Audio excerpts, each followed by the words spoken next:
Welcome to the Nerd Party.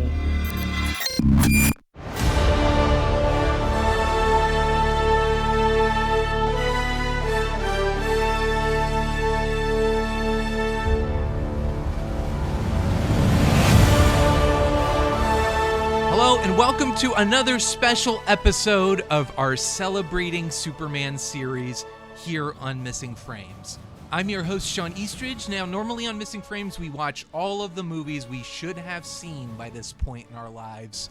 But to celebrate the release of James Gunn's Superman, which is coming out on July 11th, I'm inviting all the incredible Superman writers, artists, filmmakers, fans. They are coming to hang out to celebrate Superman with me. And there's a lot to celebrate. I mean, besides the movie coming out, we have Superman Day, Friday, April 18th. We are probably getting a new trailer, so we've got that.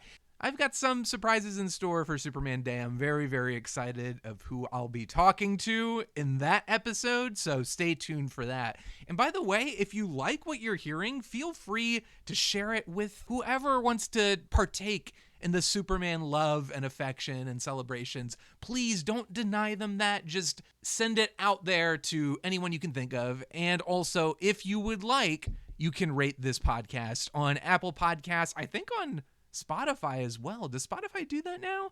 I think they do that now. So, whatever floats your boat, but that would all be greatly appreciated. All right, let's get to this episode. So I got to hang out with Josie Campbell. She is the co-showrunner and head writer of the absolutely incredible animated series, My Adventures with Superman. So we've got a couple seasons of the show. It started airing, I want to say 2023-ish. And I tried to watch it at first, and for whatever reason, it didn't click with me. But then I came back to it a little while later and just binged it. I absolutely loved it. So if you haven't seen it yet, it's all on Max. Definitely check it out. So I was really, really excited to talk with Josie. We started about how she got started as a writer, how her career kind of led her to doing animation and then eventually doing Superman. We talk about some of her favorite Superman memories, how she grew up reading comics and that was her introduction. She's a big fan of the animated series, the Paul Dini, Bruce Timm show. So we talk a bit about that. And then we talk about what she wanted to bring to Superman along with her two co-showrunners and how they kind of wanted to do something a little bit more like a romantic comedy, but with lots of awesome action as well. We also talk about what makes Superman such a special character and why his heart is his greatest superpower. And yes, I did try to get some information about season 3. Did I succeed? You'll just have to listen and find out. Anyway, this was awesome. I loved hanging out with Josie. I'm seriously such a huge fan of this show. It's one of my favorite things. And she's just awesome. Like, she's a delightful human being. So I hope you enjoy listening to our conversation. Let's go ahead and celebrate Superman with Josie Campbell.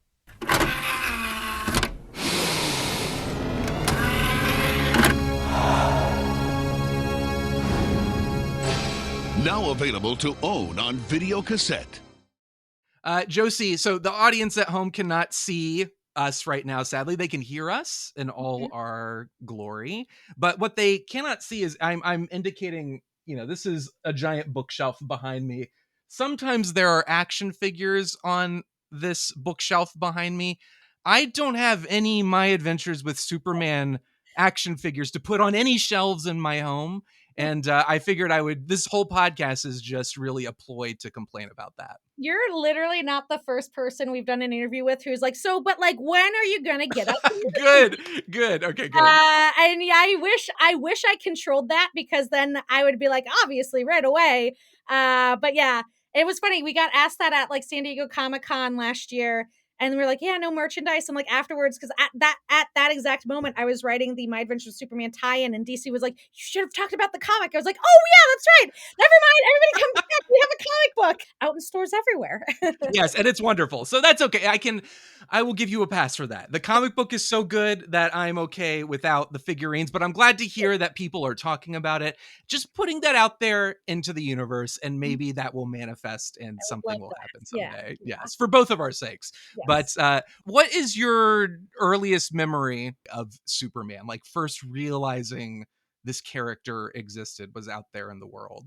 Yeah. So, I mean, for me, it really was through the comics. I'm a kid of the 90s. So one of the big, like, if you're, you can very much date exactly how old I am, because I remember seeing a news report about the death of Superman, and specifically that being a huge deal. Like, I had think Superman had been mentioned before, but like that truly was like sort of like the big thing that everybody was talking about. And it was like, they killed Superman. Is Superman ever coming back? Like, they were reporting like it was almost like the Doomsday Superman fight was a real event that happened. That it was the way that everybody was reacting. And so obviously that was like basically my first Superman comic, was picking up that, and then sort of the Man of Steel stuff that moved into that. And like I loved it. But like that was truly, because like, I watched, Justice League and Justice League Unlimited. I saw the Superman the animated series. So like I think probably Superman the animated series and like the Death of Superman stuff was happening pretty close together. But what I remember is picking up those comics at the CVS, where I would buy all of my comics, and being like so into it, and then like talking to people, like kids on the playground, about like, the reign of Superman afterwards, being like, I think that like it's actually this guy. Like, I think Cyborg Superman is actually Superman. I love Superboy's leather jacket. So yeah, the comics, very quickly after, probably almost simultaneously, the animated series, but for sure comics. Yeah. It's funny you bring up CVS, because I remember I used to go grocery shopping with my mom, and I would kind of sneak off to the magazine section, and Yes. that's how I read Superman for all seasons. And I would Yes. have to wait it was like every few months. It took a little bit for all four of them to come out, but I remember I would get really excited when a new one was out. It's really funny because it's just like, it's also this like very random thing of just like so much of my personality and my career and my life has been shaped by whoever was stocking the random comic books at CVS on like Rockville Right. Pike in like 1990, like 4 or whatever. Like, there's a man or a woman responsible for me, and they worked at CVS. So if that's you, I owe you my life. I remember the reign of Superman, and what's funny is I actually, it was such a joy and a treat. I got to chat with Mike Carlin, and I Mhm. mentioned to him my parents must have done a really good job shielding me from the death of Mm. Superman. Yeah, yeah, yeah. I was alive, but I wasn't fully cognizant of what was happening. But I do remember seeing the 4 tile poster of like, which one is it? Like, which Superman is it? Is it this Yeah. guy? And I remember being like, that looks really cool. Wait a second. Why are these 4 replacements needed? What happened to Superman? And then through years of therapy, I think I'm finally coming out the other end of that tunnel. But Mhm. when did you start to get into writing? I mean, it sounds like obviously like you were very creative and very into creative stuff and comics and movies and TV and things like that. Did that immediately spark that love and that desire to start writing? Oh yeah, for sure. I mean, like I was a big geek kid. I read any comic I could get my hands on. I was reading graphic novels. Like, again, I was like living through the boom of like suddenly like manga getting published in America, and like being able to get your hands on like anime. Like all of this stuff is like, I loved like fantasy, sci-fi, superheroes, like anything genre I loved so much. And so like as a kid, I would make my own comics with my friends, where it was like the me and my like 3 best friends. We were the like OZ3, because we all had like Rosie, Josie, like we all had like OZ names, and we would Amazing. we would tackle on villains such as Little Brother Boy, who is just my little brother. Like, and so I was like drawing and writing like my own like comics. And it took me a second to like realize that's like, I wanted to work in comics. I want to work in TV. When I first went to college, I thought I was going to like do theater and like really kind of self-important, like theatrical, like Mm, experimental theater. Like, I was like, the more black box theater, the better. And then like that lasted like my first like TV writing class in college. I was like, never mind. I love comedy. I love action. I love, you can write this for a living. But yeah, I would say pretty quick, like as a kid, like that was what I would do. I would make little comics about my friends and hand it to them, or I would write little sketches, and me and my friends would like record it with like the giant ass like VHS camera that my dad yes. had, and like taught myself how to like do like very basic like VHS like editing on that camera. I guess if you're talking about anime and manga, that probably was that like a major influence on everything you were drawing at the time, and that has clearly lived through the years and Continued. continued to be the case. Oh yeah, for sure.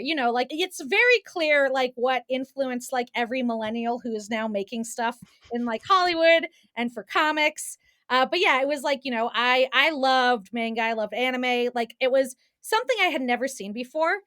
Truly, like I one of the things that was so cool is I think it's hard for kids and young people to understand now. It's just like nothing looked like it. Like it was just like we were getting like all of this like waves of like some of the best anime ever made suddenly have been translated and they're cheap and they're showing up on Toonami. So you didn't realize that what you're watching was like 10 years old, but here you are. But yeah, and honestly, the other thing that influenced me was, the very specific the Bruce Timm stuff, Wayne McDuffie, like sort of stuff, especially like Static Shock, like that like sort of era of like Kids Warner Brothers WB, the good old cartoons. Yeah, Kids days. WB, like that. It was those two things going together. It's like I would wake up at 5 a.m. to watch Sailor Moon getting broadcast in, and then I'd stay up until like 11 when like they would rebroadcast like Batman the Animated Series. Like that was Nice. that was my day. Yeah. That is the perfect childhood. It really Yes. is. And I remember like when they brought Adult Swim into the mix at Mhm, Cartoon mhm, Network mhm. and you had like Cowboy Bebop and stuff. But at what point did you start to think like, all right, I'm going to start pursuing this professionally? And how did that go? Well, I knew I wanted to tell stories. So, like I said, like when I went to college, I went to a college that was very specific. It was like theater, TV, and film. That's all at Emerson College. That's all they did. It's like a big entertainment communication school. Like I said, when I started thinking, I was like, I'll do theater. And then quickly realized it's like, I like TV. I like Mm, TV and film. I like, I didn't realize that animation was a thing you could totally get into, but like, a part of my comedy troupe, we would like write sketches, and me and one of my best friends who later on we fell in love and got married, and he's now my husband, but like we would do stop motion sketches together, or like we'd talk about we Futurama, watching like, the Adult Swim shows. So when I moved out to Los Angeles, like I moved out to specifically pursue TV writing. And then I moved out in 2008, and a month later, the global economy crashed because of the housing yay. crisis. Because I had been hired at Warner Brothers to do like web content for them and write stuff for them, and then yeah, it crashed. Everybody got fired. Everybody lost their jobs, and ironically, I got into because of that though. That got me more into the comic side because I got a job as the DC beat reporter for a website called Comic Book Resources. Oh, That very back cool. in the day, yeah, was like reporting on comic books and comic book movies and comic book reviews. So that was like while I was like trying to break into the industry, I was also interviewing, like Mike Carlin and like, Paul like Dini and all of those people to talk about the things that they were working on and publish them. And then while doing this, eventually a friend of mine became an assistant over at Warner Brothers, and got one of the scripts that I was working on in front of Alan Burnett, who was one of the big producers on Batman the Animated Series and a ton of DC stuff like Justice League Unlimited, Justice League. And Alan really, really liked my script. And so he brought me in to start pitching things for him. It was like Scooby Doo's and like, Batman, various things. And that's how I got my foot in the doors. I started pitching to Alan, and then got hired to do a bunch of freelance scripts for Warner Brothers. Got staffed on a short-lived comedy show that was like DC. Oh, it was like Warner Brothers and Disney combined. I knew Nate Stevenson, who was running Shira, from talking to him and interviewing him about comic books in my CBR days, and he hired me, and then kind of like everything took off from there. So I got in sort of talking to the people that like I admired, like interviewing them for things, and then they remembered who I was. So when my script came across their desk, they were like, oh, that person, oh, I like her, oh, I like this script a lot, let's bring her in. So yeah, so it was hard at first, definitely there was like a couple of like, I think I broke in closer to like 2011 or so. So there was like 2011, 2012, there was like a bit of time where it was like, all right, I'm going to be writing, reviews about comic books, and then also ghost writing for comedians. Like it was like whatever jobs I could compile together. I'm like, and also I'm going to do like script coverage. Yeah.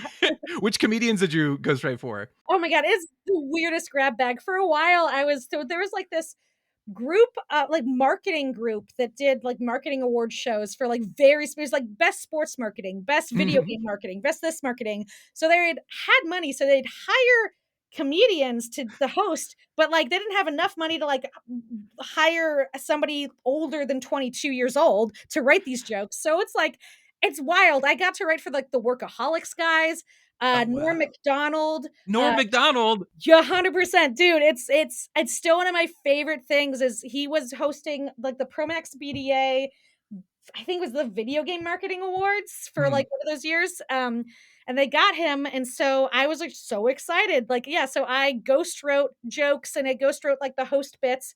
And like then I would send that to the comedian and they would like put their spin on things and they'd send it back and I'd like format everything. So yeah, Norm Macdonald, super, super funny, nice guy, like funnier in person. I like, always say, like, when I rank my favorite superheroes, it's Superman, Norm Macdonald, Batman, Spider-Man, you know, all the yes. rest. But at what point did you start to get involved in the conversation of My Adventures with Superman? And what was that conversation? This was, I'm trying to like figure out the timeline. And Well, because it's also animation takes a very long time to make. Like it takes right. like 2 years to make like a season of a show. More if you add in the like development.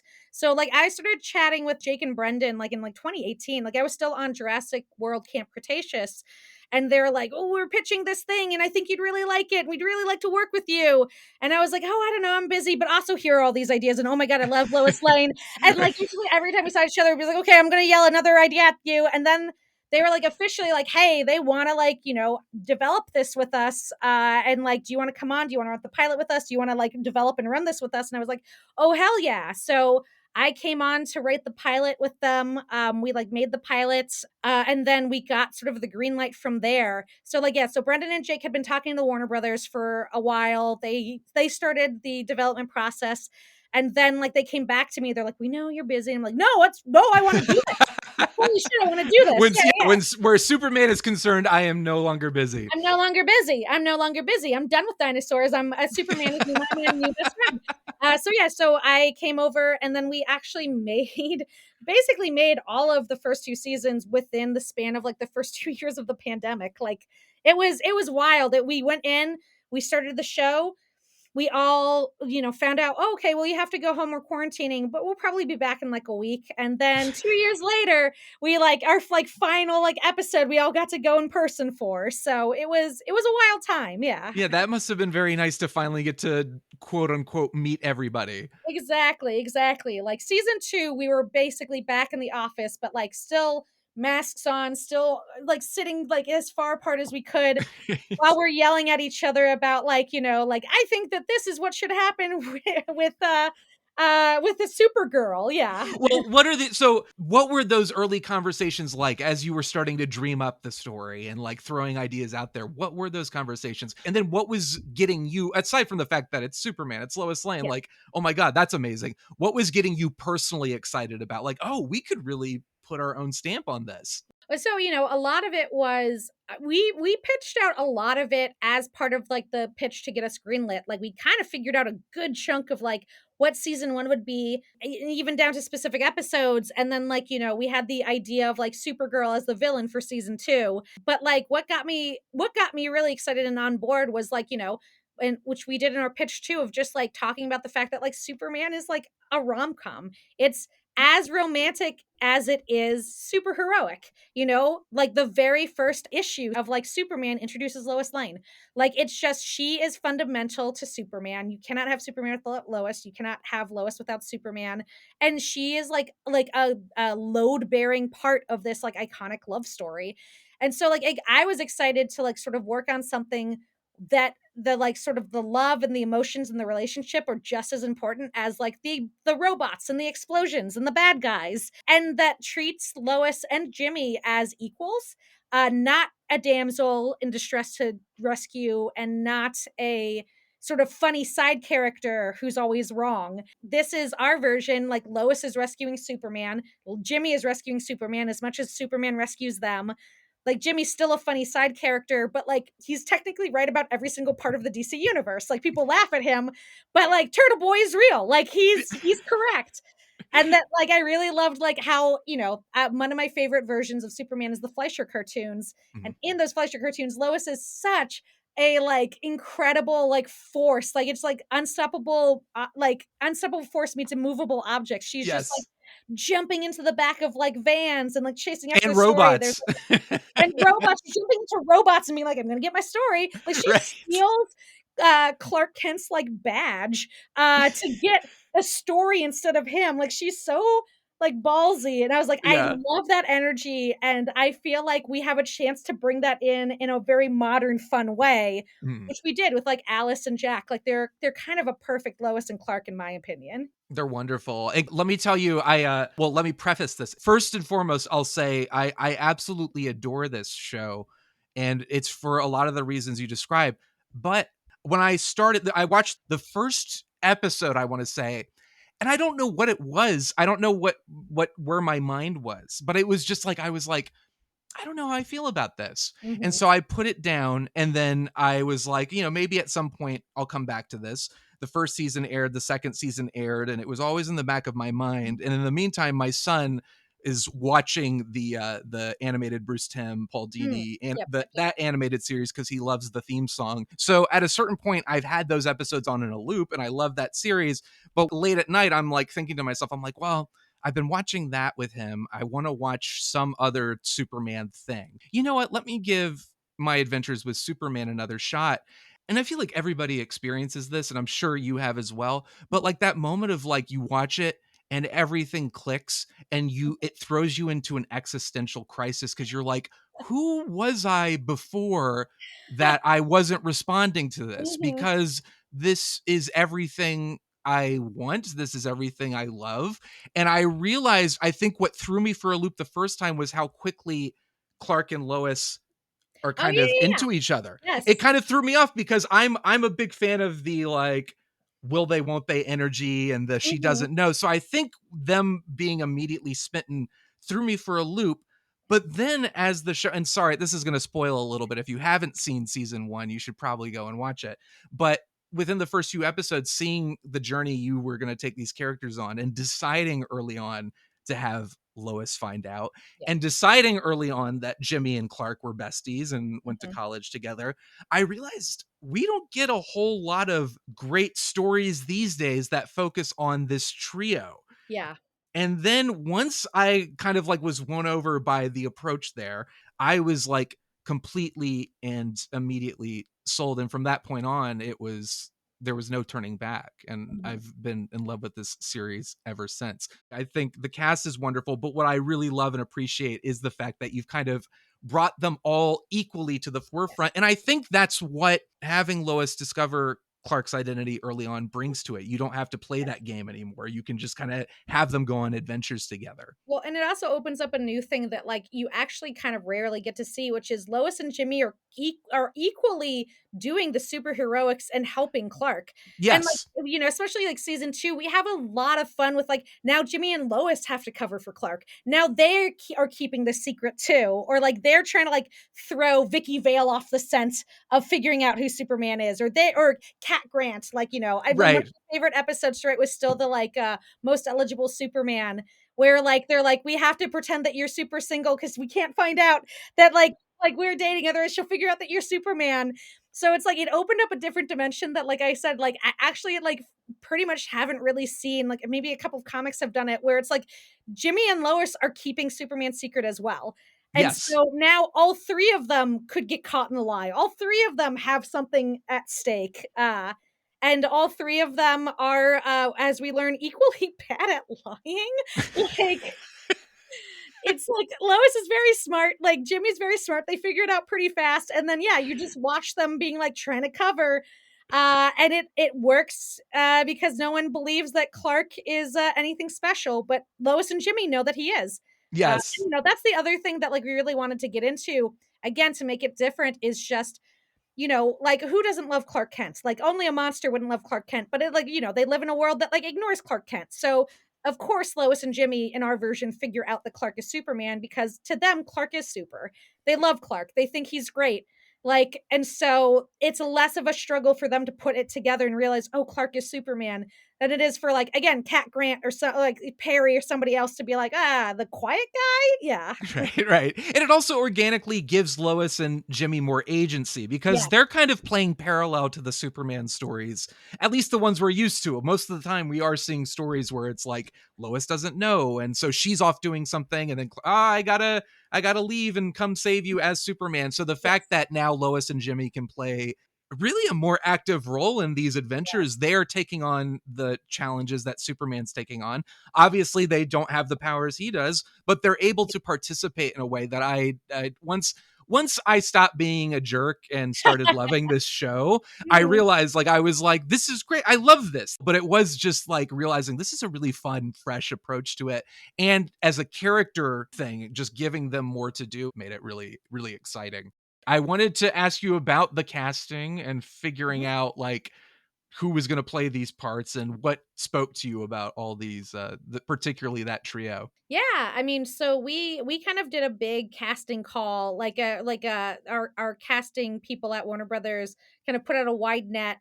And when we did casting, we were like trying to find people who could like do a good like there's a lot of very like good Superman like acting, but like we wanted somebody who could nail Clark. Like cuz like that's our version. Our version is Clark. Right. Like he's a little bit more put together as Superman, but we're like we need somebody who isn't just good at the Superman voice, who can do the Clark voice. And we just so lucked out that at the time Jack Quaid was like, he didn't Boimler, but like he hadn't done very much else in the like sort of like voice acting, and it was just like starting to like his rocket ship to success.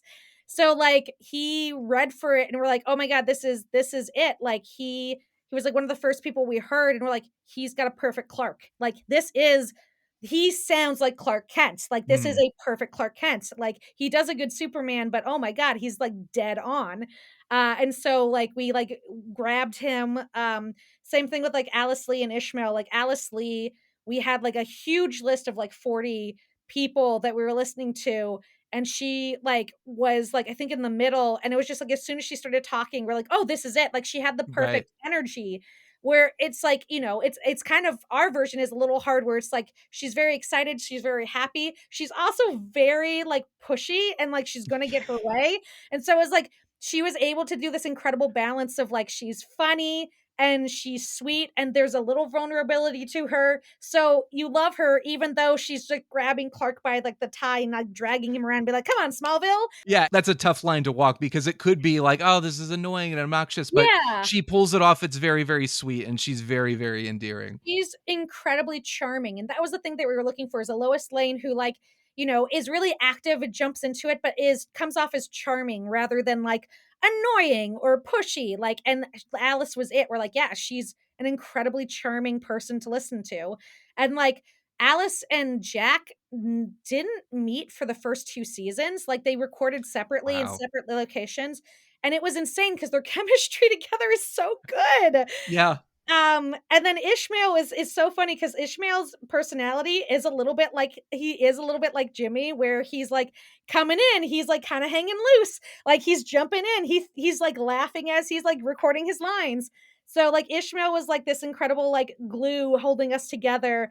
Where it's like, yeah, Jack and Alice were exactly the character, and then yeah, we had Ishmael come back in to do sort of like a more serious Jimmy Reed, and he nailed both. Like here's goofy Jimmy, and then here's Jimmy. We had him, the side we had him read was the side that would the scene that turned into the like him telling Superman in season 1 that he's known since college Mm, that he's been Superman, because it's like it's very sincere, and then it turns silly again. Like so yeah, the three of them were just we got so lucky, especially with Jack, that we got so lucky that we were able to grab him when we did, because even as the show was coming out, like, he was getting more and more things, and now he's just, like he's in every movie that is out and every movie that will come out.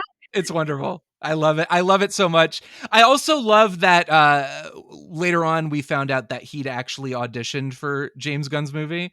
And I Yes! was like, well, this is perfect. So it's like he may not have gotten that, but he's still Superman. He's So still it's Superman, he perfect. still gets to do it. Yeah, exactly. Again, the 3 of them are incredible actors. Jack Quaid is, like, the nicest guy. He showed up to his first recording like a Superman, like, T-shirt. It was just so fun. I love that so much. Now, talk about balancing the humor with the heart, because I think that was something else that surprised me is feeling like, okay, it's a little rom-com, but then the action is on point. Like, it's very, very exciting. It's beautifully animated. I mean, like, this action is genuinely thrilling. It's some of the best Superman action, I think, out there right now. But you balance it so nicely, finding those different tones, and you kind of always come back to the heart of it, and you don't even realize it. And it's an emotional wallop. But how is that developed? Why was that important for you?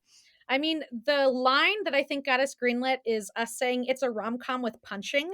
And that was how we were approaching it. It's like each story is like, okay, how is this, either forwarding Clark and Lois's and sometimes Jimmy's relationships, or how is it putting a roadblock in it? And then like weaving the superheroics into that.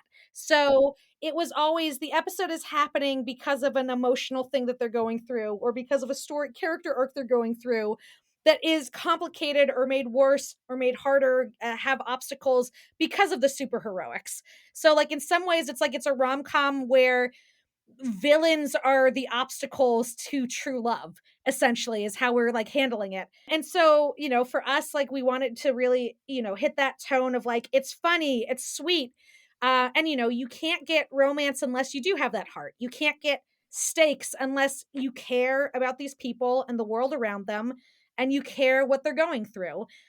So the episodes themselves, like there's a lot of jokes, there's a lot of humor, like there's often like the premises start and they're kind of pretty silly, but because we take it seriously and because they're real stakes for their relationships, then you get those like heartwarming or heart-wrenching moments.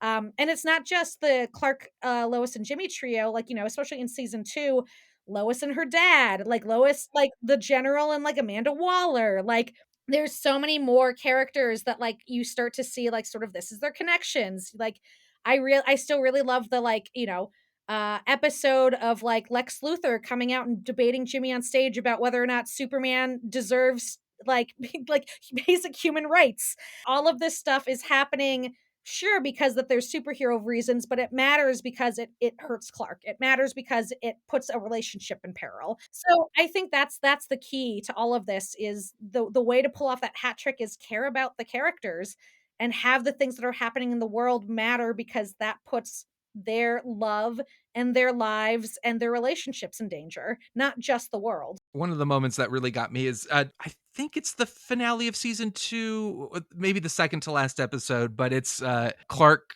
hugging Kara, refusing to fight her anymore. Yeah. That was such a beautiful moment. And to me, I feel like what's special about Superman is not that he can punch people and do all these amazing things. It's that he has the character and the heart and the willingness to not do that. Yes. And I thought that was so beautifully encapsulated in that moment. Are there any other moments for you personally that like feel like a small victory? Like maybe just like it might be hard to pick one, but like maybe like a moment you're particularly proud of. I mean, I think the moment in season 1 that we all were like really excited about was at the Cadmus episode, when Superman steps in front of the bullets to protect Lois. And at that point, like his powers are kind of fritzing. And she asks him, it's like, how did you know you were bulletproof? And he's like, well, I didn't, but I knew you weren't. Yeah. And I felt like that was another area where it's like, oh, this is the whole philosophy of who this man is and who Superman is and why you care about him. He didn't know what he could do. He just knew somebody else would be in danger. And so he acted. I think, especially I wrote the first Parasite episode with Brendan. And I think that one, especially the like, who's this guy who like helps people for free? I think that moment when like, Superman is telling him like, and you see the EMTs and the ambulances, like look around you. Is it so crazy to believe that people want to help? Yeah. And I think that's it. I think, people I think overcomplicate Superman, where they're like, well, why does he do what he do? Is I'm like, because he's a good person. Like, Yeah. that's the answer. It's like, if I had superpowers and I had the chance to save people and make the world a little bit brighter and better for the people around me, like I'd do it.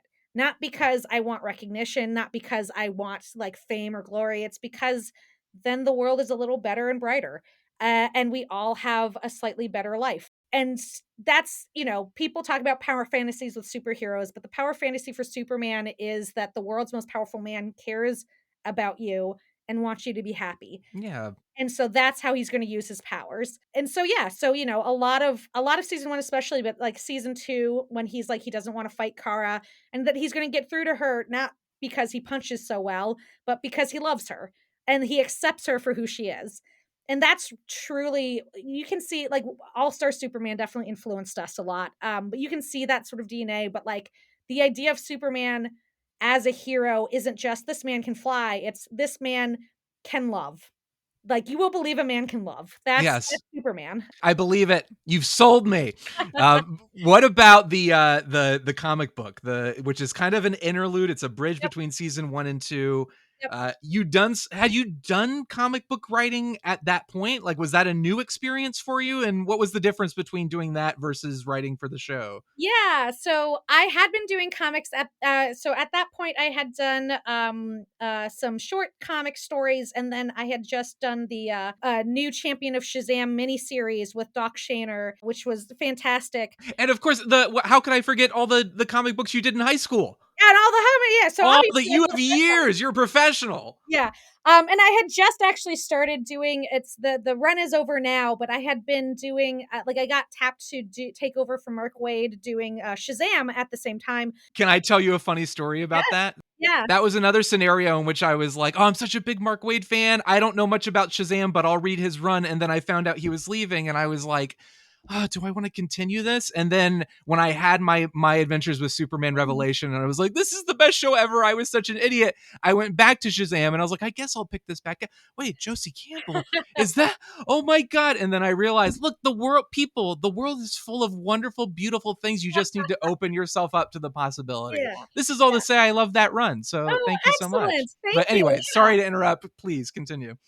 Basically, I had done some writing. I was still, like, getting my feet under me. So, like, it's so funny because it's like this was one where, with Shazam, like, I'm kind of, like, connecting it up to what Mark was doing, and then, like trying to do my own thing, or, like, with some of the shorts I had done, it was like, connecting up to DC Universe. But it was very interesting to write a mini series that takes place in the continuity that I established, because then it's like, well, I'm not really getting notes on whether or not this makes sense because I'm the one having to, like, essentially note myself. How lovely. How nice. One less round of notes you have to go through to get it out the door. Yeah, yeah, yeah. So I'd turn things in, and then, like, Brendan and Jake would read it too, and we're like, cool. The mini series, which is now out in trade paperback, started as like a story we wanted to do in season 1, and we just didn't have space. Like, when you only have 20 episodes, you have to be really economical. So, like, it started as like we wanted to do a sort of a version of like Amazo or Parasite. It turned what we ended up doing turned into Parasite, but we had the idea of like, okay, what if one of Superman's villains shows up and, like, everybody knows it's a villain, and then you find out actually they're the damsel in distress. They're the one who needs saving. And then from there, we got Pablo Colar, who is just an incredible artist. Like, oh my God, he, like, really, he does a great job making it look both kind of like the show, but also like its own comic. I'm never a fan of, like, comics that, like, feel like this is just like a simpler knockoff of what we've seen on the TV show. Right. Almost like just storyboards of the TV show. Yeah, exactly. Because, I love comics. So, like, if you pick up a comic, it shouldn't be storyboards. It should be comic art. And, like, Mhm. Pablo delivered that in spades. Like, it feels like it lives in its own distinct universe. So that was my very long-winded to your question. But, like, the answer is, I was still kind of learning the ropes of comics, but because I knew this universe so well, and I knew their voices so well, like, it was actually like every week it was like, oh, this is the easiest thing I have to do. Writing this is a breeze. Like, I love this so much. I don't normally get emotional reading. Books don't typically make me cry, but the line in the book, it was Superman telling the robot, "Let me save you." We save you. Yeah, yeah, That got yeah. me real good. And it just speaks to your talent as a writer, but also how heartfelt this show is. And that's always been to me the most important thing about Superman. It's been something I've missed from some of the more recent interpretations. So it was really, really lovely to see that brought back. Look, if you can't be heartfelt with Superman, like, what character can you be Who else? heartfelt with? Who Exactly. else? Yeah, There's exactly. no point. Yeah, no, I completely agree. So we are moving into the realm of season 3, which I believe you're about to spoil right now in full detail. Go. Nope. Well, I did my Can't part. I tried, kids. record. But it's happening. We know it's Mhm. happening, and that's very, very, very exciting. Do I have to wait a very, very long time for this to come into my life? I literally can't say anything about it. So it's really, if you miss Superman right now, I encourage you to pick up the trade paperback of the My Adventures comic book that's in Yes. stores now, and let that tide you over. And then at a point, the show will come back. And yeah, I can't really I talk will about say, well, also this year, if you miss Superman, you're in luck because we're about to get like a massive onslaught of Superman You're about material. to get a yeah, I was gonna say Yeah. that the movie's out, like, also, like, Dan Slott's writing Superman, it's wild, like, the absolute Superman is a banger, like, there's a lot of fun Superman stuff out there right now, yeah. So the answer is be patient. It will happen. And in the meantime, you have plenty to keep you busy. I also encourage everyone to pick up that trade paperback. I also want to know, as Mhm. somebody who loves owning physical media, where is season 1 and season two's Blu-ray? I There's a know. DVD for season 1. I don't it's like it's the same thing as the merchandise, it's like, I don't get like, those decisions are made by, like, a different department, and I don't know where they are, so I can't threaten them.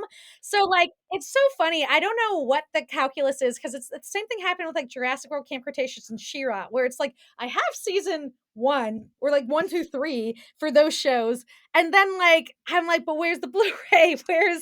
Where's more?" So, there's a DVD right now out there, and then it's on Max, and I think you can buy it off of Apple. I'm not totally sure, but I mean, I kind of think like people just need to keep buying the DVD to encourage them to put the rest of it out there. I'm Yes. hoping that they do so because it would be nice to physically own these things. Yes. Let me ask you this random question about Clark and Lois and Jimmy. Mhm. What do you think their karaoke go-to picks are? Oh my god, amazing. So I think Jimmy's got like a 90s like R&B mix that like he thinks sounds smooth, but like he can't quite hit the high notes in it. So it's like he thinks he's like Boys to Men, and it's like definitely like a little bit more Tiny Tim when he's singing it. I think that Clark is like continually he's that like friend who goes to karaoke and you realize that like he only knows like very specific country songs from like he's like the Midwest boy, and it's just like a song nobody else has ever heard of, or like he's just, like it's not even like the big hits, he's just like very like little things. And then I think like Lois is like she's doing power ballads, she's doing Pat Benatar, she's doing Tina Turner. Like if there's a like female like rock and roll crooner, she's gonna be like jumping in and singing that. So Oh, yeah. I love it. Perfect answer for each one of those. Yeah, definitely Clark has got some Dolly Parton in his pocket Y- too. y- For sure, Please, for just sure. saying, I will not complain if somewhere down the line that ends up in an episode. Amazing. Yeah, Please, I'm going to make that happen. yeah, But how are you feeling in the midst of this summer of Superman? Are you excited as a fan? Are you just so busy right now that you can't even process what life is? oh my god. I mean, very busy, but like also I'm so excited. And like I'm so like I'm the person I think I've made this joke before. It's like I'm that meme of like Otto like being like, don't make me tap the sign. And the sign is just like every Superman media is good because it has Superman in it. And like but like I'm so excited to see the movie. I'm so excited to see like all of the like basically variations of Superman coming out. Like it's a fun time. I feel like he was like we go through waves, you know, you have like a big Batman wave of like Batman's number one, Batman movies, Batman this, Batman that. But like, you know, Superman, he's the original superhero. He kicked off like the superhero genre. Like Superman's popularity was like what was keeping like, you know, comics national and then DC afloat. So it's fun to sort of be living through, I think, a cycle where Superman is coming back into the forefront and more people are like, you know what I want when I go to a movie or TV show is somebody who like genuinely cares, and there's brightness and there's light and there's color. And I honestly like David Corn Sweat and like Rachel Brosnan seem like incredible casting. So like I haven't had the chance to see it early on. I know a little bit about it just from working the Superman side of things. Have you gotten to meet James yet? I have not. It's so funny. He's very busy. So like, I like, for instance, like I'm running it got announced I'm running the new Starfire show. We like Yes.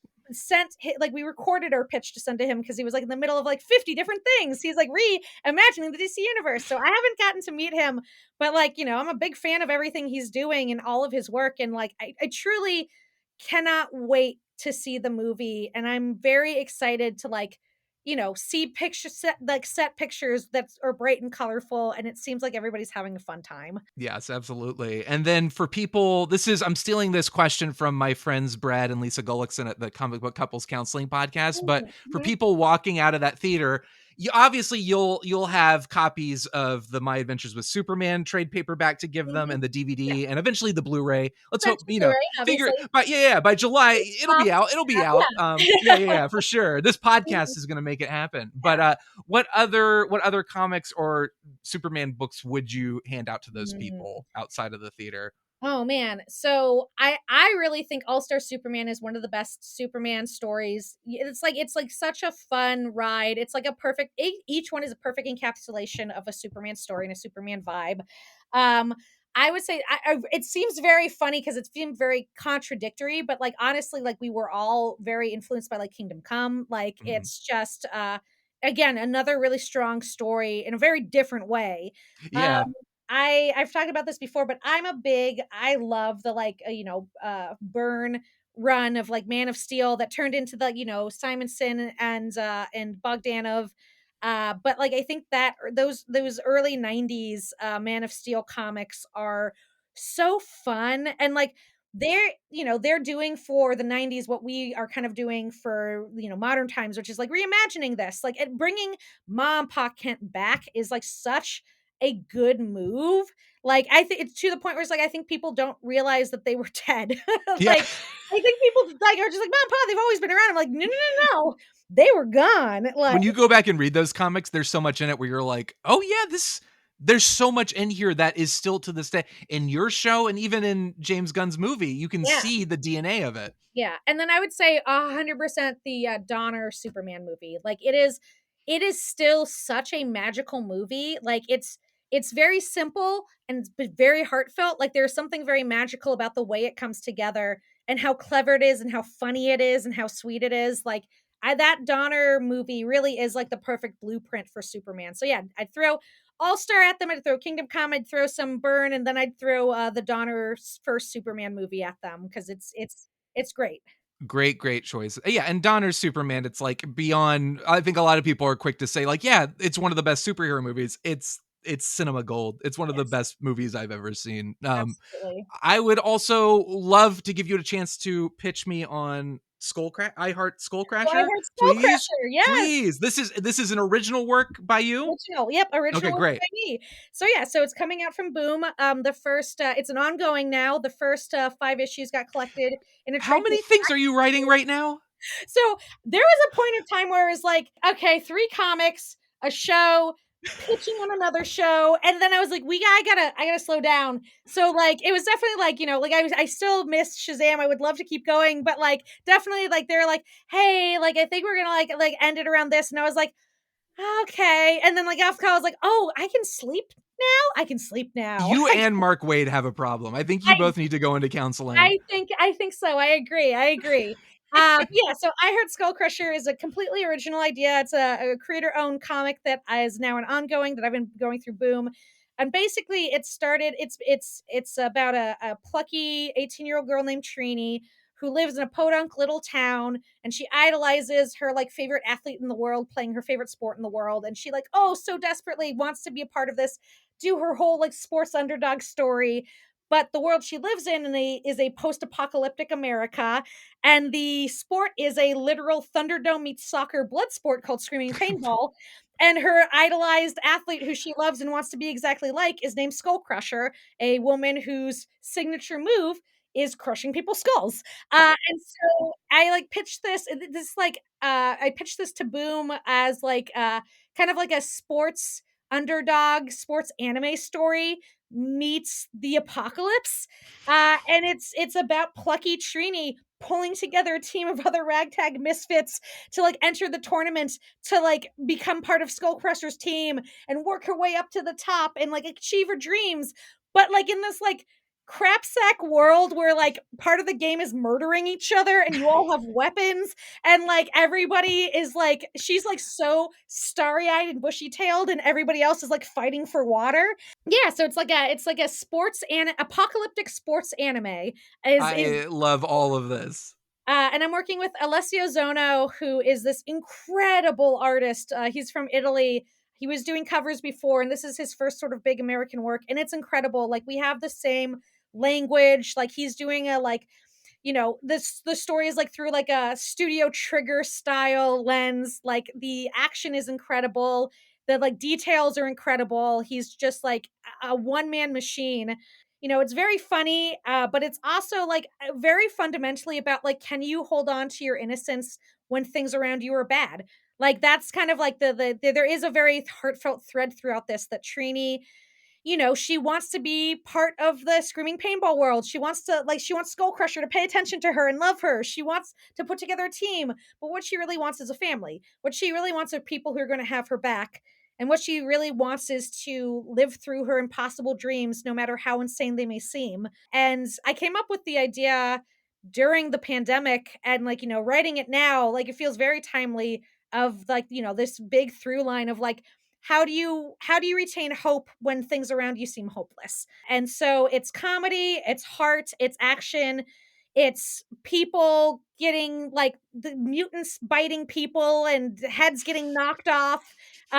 Big secrets are going to get revealed in the next couple of issues that are coming out in arc 2 that's coming out right now. There are 12 issues or so out right now. Yeah, so I think we just got out issue 7 or 8, I think. Okay. Just came out in like a week ago, I think 8. And so so we've got the first, like I said, the first 5 are collected as a graphic novel that's out now. So let's do a buy two, like they'll bundle them together. Do My Adventures with Superman and Yep. I Heart Skullcrusher. Put them all Perfect. together. Read them all Yes. together. Yeah. And then currently arc 2, the next like 5 issues are coming out now. So I think we're on issue 8.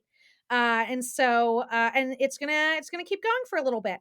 And there's some exciting stuff that I can't announce yet, but it'll be coming down the pipeline for it. So if you love My Adventures with Superman, but you said, what if there were more gay women with giant mallets? That's exactly what I think about every show I'm watching. I'm like, there need to be more gay women with mallets in this. Why are there not? Yeah, then pick up I Heart Skullcrusher. Okay, perfect. You read my mind.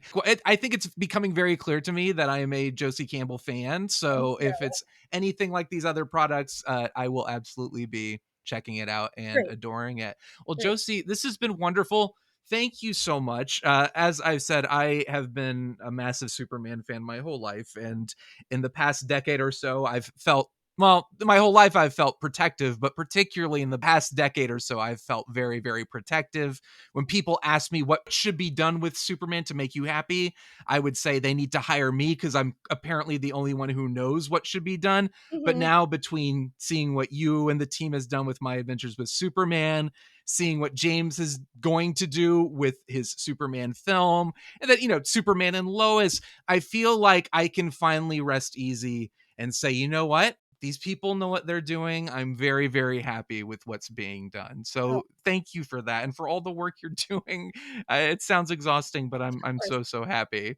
Yeah. No, of course. I'm extremely glad that, basically we just found all the other Superman nerds who are like, but what if he's a nice man? And we're like, yes, he's a nice guy who fights crime. Yeah. Which is weird because you would think that would be everyone who loves Superman. He's a nice guy.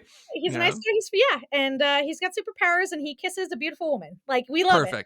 Love it. It's wonderful. Well, you're doing a wonderful, wonderful job. Keep it up. And I love it. And I love all the other stuff you're doing. So thank you so much. Keep doing it.